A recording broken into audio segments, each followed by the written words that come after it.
என் மனசில் இருக்கிற பாரமே குறைஞ்சிச்சு அப்படிம்பாங்கல்ல, அதே மாதிரி எனக்கு இந்த நொடி அப்படி ஆச்சுங்க.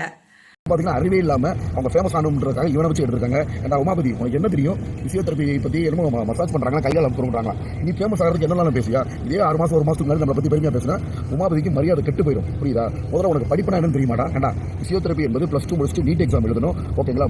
டிஷ்யூ மேனிபுலேஷன், அதுக்கப்புறம் வந்து nerve gliding, tendon gliding, stretching, strengthening, இதுதான்டா பிசியோதெரபி. கைகால் அமைக்கிறது நாளைக்கு உனக்கு பக்கவாதம் வந்தாலோ அல்லது உங்கள் வீட்டில் குடும்பத்தில் யாருக்காவது பக்கவாதம் வந்தாலும் அப்போ என்னன்னு தெரியும்டா பிசியோதெரபி. தேவையில்லாமல் மசாஜ் சொல்லியிருக்க, உனக்கு மரியாதை கெட்டு போயிடும். உமாபதி என்ற உமாபதி மதுரையில் இருக்கிற ஆளாங்க, எனக்கு தெரியவே செய்யலைங்க.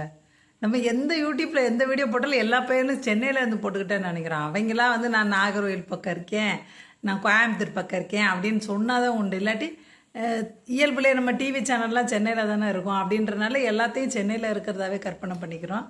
இருந்தாலும் மதுரைக்குள்ளே தான் சுற்றிக்கிட்டு இருக்கான் போல். நல்லா கேவலமாக திட்டி வச்சுருக்கான். அதெல்லாம் ஓகே.